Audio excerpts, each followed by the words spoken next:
Hello and welcome back to 20SomethingsTV Hot Topics. I'm your host Garrett, and I'm joined today by my co-hosts Gavin, Michael, and Matt. Our first topic today is the indictment of former President Donald Trump. Here's some news coverage from the day he was arrested, compiled by The Guardian. And they are pulling up here now to the door, and the former President Donald Trump is about to step out of this SUV and enter the Manhattan DA's office, where he will be placed under arrest.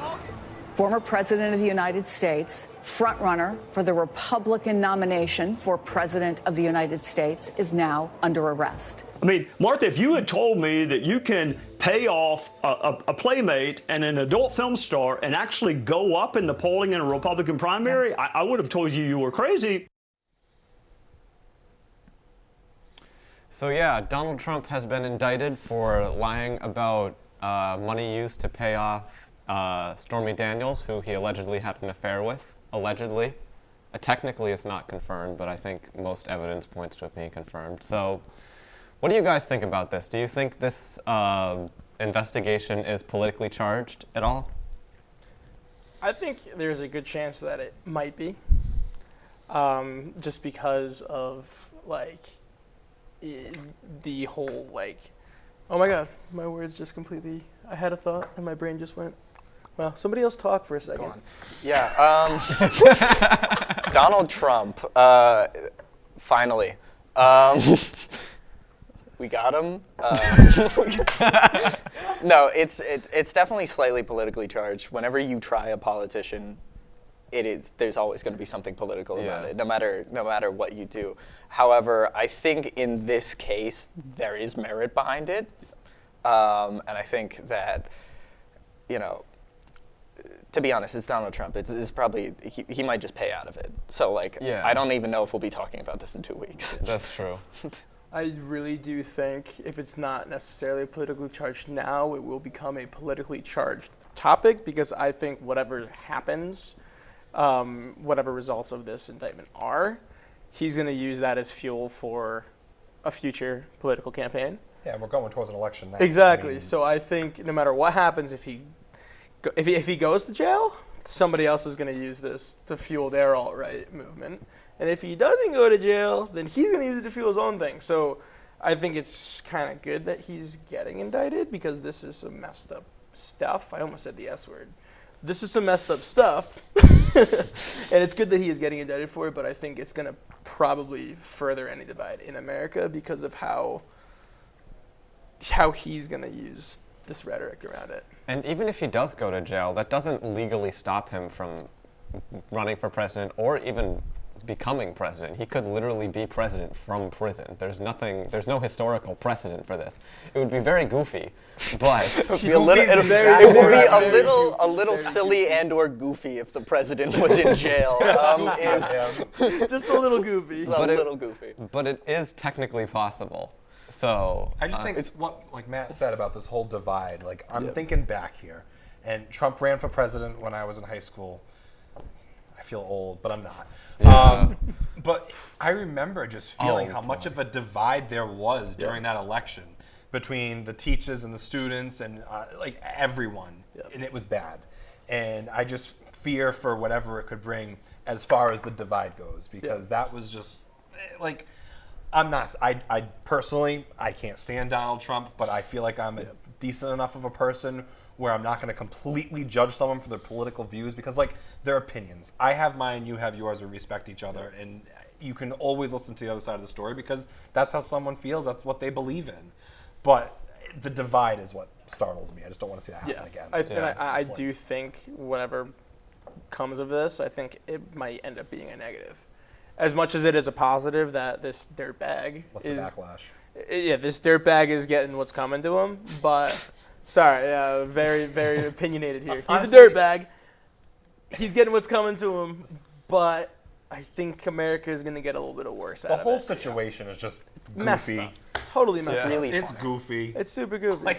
Of all the things we could have gotten him on, we got him on the goofiest business fraud to campaign funds paying off multiple adult actresses for possible affairs is kind of crazy. People watch our so much- country like there's- a reality TV show. Have you ever seen the movie Idiocracy? America. I went to Italy when Trump was president to see my dad's family. It's the first time we ever went there. And they literally were watching American news that they couldn't understand because they don't speak English, but they saw Donald Trump and they were like, that's really funny. What's going on over there? The Like, Real that's Housewives of America. pathetic. In the White House. In the White House. Now, and Donald Trump isn't the only one who in New York City being persecuted over the last couple of weeks. So have the rats. Apparently, New York City's mayor, Eric Adams, is really angry at rats. We have a news clip for this one as well. Remember Pizza Rat who went viral for carrying a slice in the subway? Well, he and his friends have a new force to deal with. There's a new sheriff in town. And with your help, we'll send those rats packing. Meet the city's new rat czar, Kathleen Karate, who says she's been fighting rats relentlessly since she was a kid. I was 10 years old, getting signatures on petitions for anti-rat measures in my neighborhood. No surprise, she wound up working for the Department of Education's rodent reduction efforts, cleaning up pest problems at 120 public schools.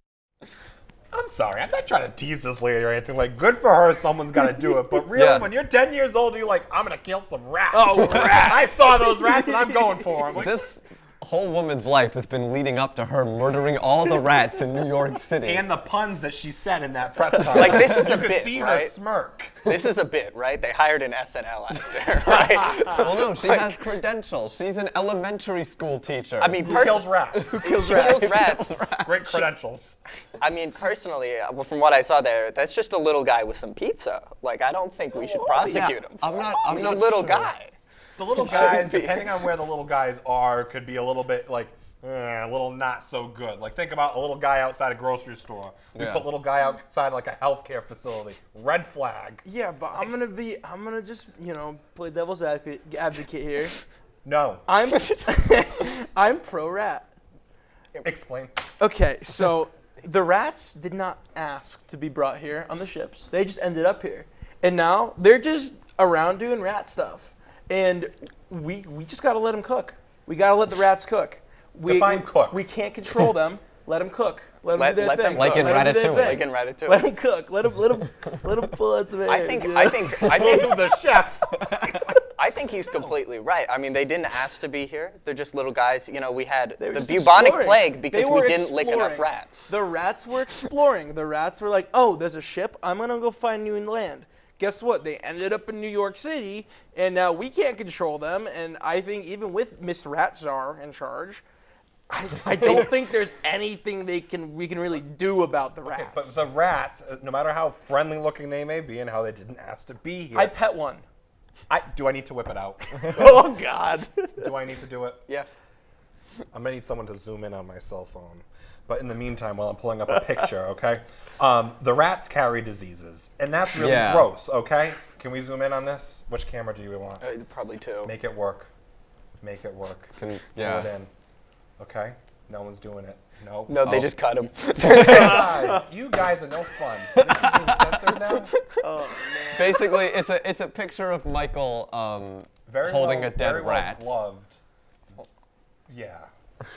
And all I'm saying is, it's gross, no one likes it, and it shouldn't have happened. Well, the rat didn't deserve. He didn't ask to die. The rat was already dead. He didn't ask to die. The rat was already dead. Like, But he's not gross if he's just chilling. first they got Trump, now they're trying to get Chuck E. Cheese. What is this world? When will this end? Yeah.